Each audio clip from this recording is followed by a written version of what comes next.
Good evening, my friends. It's Wellness Nerd Out time. Let's get thinking. Let's have some fun. Happy Wellness Nerd Out time. Happy birthday, Steve Ford.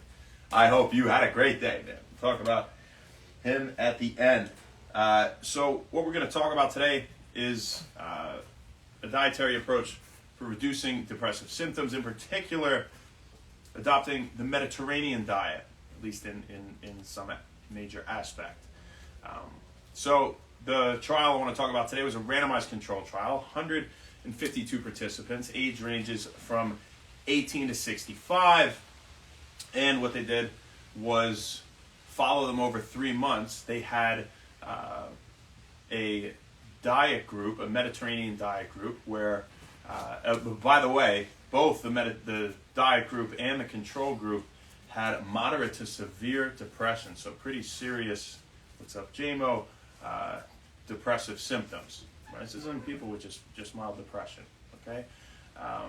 And they had the Mediterranean diet group, which they had eat a diet rich in fruits, vegetables, fish oil, olives, olive oil, whole grains, legumes, nuts, and seeds.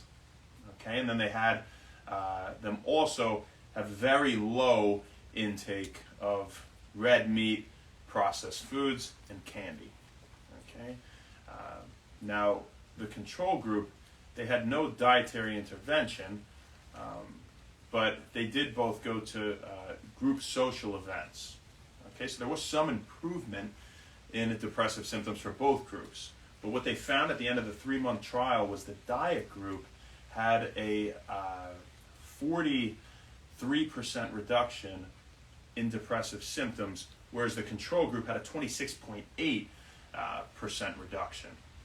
Right, so pretty decent disparity there. Now, of course, group social events were helpful. That also says, right, for both groups.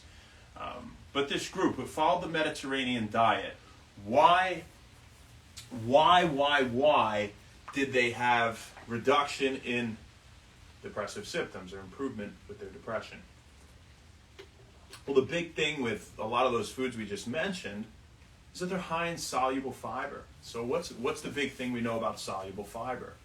Well, it feeds our gut bacteria, our gut microbiome, right? They eat that soluble fiber, and then they can produce other compounds. They can improve the absorption of specific nutrients, right, and things like that. But I want to talk about the fact that they promote the production of SCFA, short chain fatty acids, through the gut bacteria when they eat the soluble fiber. Okay.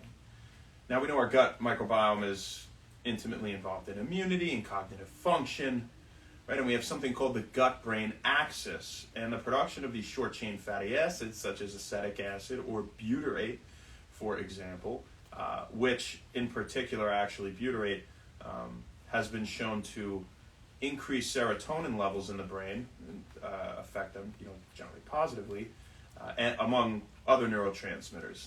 Okay, so it intimately is involved with brain function, and if we're affecting levels of those neurotransmitters in the brain, we're affecting mood. Absolutely. Okay, so that is one way, increasing the production of short-chain fatty acids, low levels of which are associated with depression. Okay, so there's a correlation there. Not to say, causation, but there is a correlation. Additionally, feeding the gut bacteria also lowers levels of endotoxins, also known as lipopolysaccharides, LPSs, and high levels of these endotoxins, or lipopolysaccharides, promotes inflammation in the brain, microglial inflammation in particular. And what are microglia? Well, they're our first line of defense in the central nervous system, in the brain and spinal cord, right? And immune defense. And so if we overactivate these microglia, then they promote inflammation by either initiating the release of chemical messengers involved in immunity and an inflammatory response, or via phagocytosis, which they're probably better known for, phago just means eating, right? And they are eating cells, eating debris, much like a macrophage. Well, they pretty much are macrophages to a large degree, which eat up cells, throughout the body, right, and are involved in immunity. And they promote inflammation, because anytime we increase this immune response, we're increasing inflammation. Right? So we don't want to unnecessarily initiate an immune response. And low levels of soluble fiber and a lack of food to your gut microbiome can cause those levels of lipopolysaccharides or endotoxins to increase, and you'll have less short-chain fatty acids, maybe produce less serotonin and other mood-affecting neurotransmitters in the brain.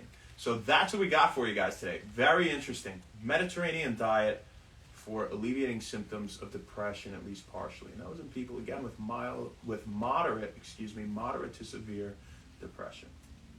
Happy birthday, Steve Ford. Happy birthday, man. I hope you had an awesome day. What do I think of when I think of you? You know what I think of? I think of playing rugby with you, of course. I think of drinking some beers after the game. But I think of that cool purple hat you got me. You got me that cool Palmer hat. Man, I still have that. It's up in my room. Maybe I'll wear it one day. It's pretty dope. I just don't wear hats often. But I love that hat. Maybe I could say it's my favorite hat. Probably is. I don't really have a big hat collection, but it's cool. And it was cool of you to just get it for me and give it to me, man. You were working with a company that was making them, and that's pretty neat in itself. And you're a pretty cool guy yourself. So I hope you had the best day, man. I really do. No, this is forever your day in the book of Wend Wellness, my friend. Happy birthday. You guys have a fantastic rest of your night. Let's come say hi to some people, and we're going to get out of here. Go hang out with Maxie for a second before we go to bed. Margie, baby. What's up, gorgeous? How you doing? Melanie, what's going on? Have a great rest of your night, guys. Thanks a lot. Happy Wend Wellness, Mediterranean diet for depression. Thanks.